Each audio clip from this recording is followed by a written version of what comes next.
The second book of Samuel, chapter 1.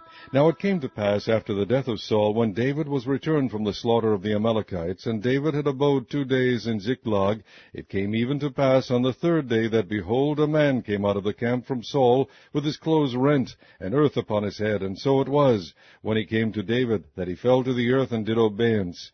And David said unto him, From whence comest thou? And he said unto him, Out of the camp of Israel am I escaped.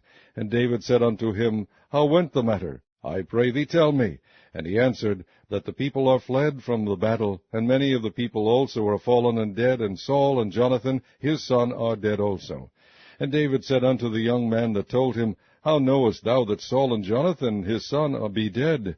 And the young man that told him said, As I happened by chance upon Mount Gilboa, behold, Saul leaned upon his spear, and lo, the chariots and horsemen followed hard after him.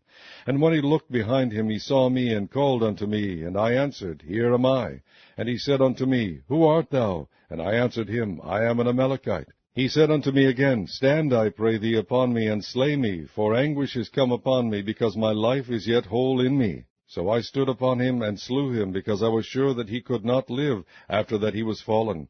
And I took the crown that was upon his head, and the bracelet that was on his arm, and have brought them hither unto my lord.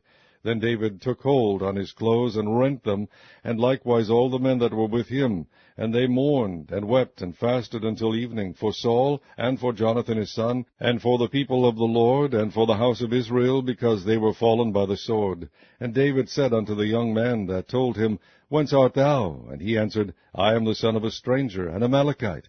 And David said unto him, How wast thou not afraid to stretch forth thine hand to destroy the Lord's anointed? And David called one of the young men, and said, Go near and fall upon him. And he smote him that he died.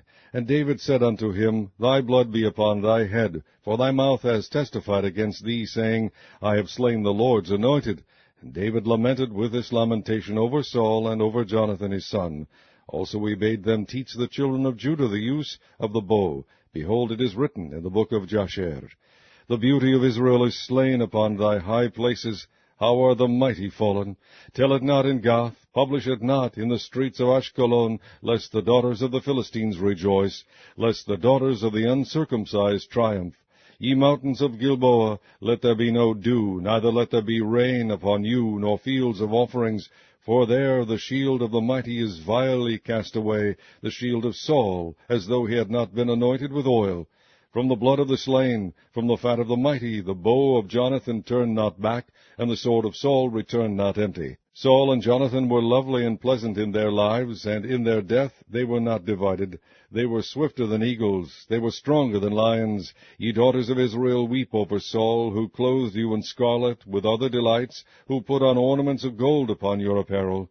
How are the mighty fallen in the midst of the battle? O Jonathan, thou wast slain in thine high places.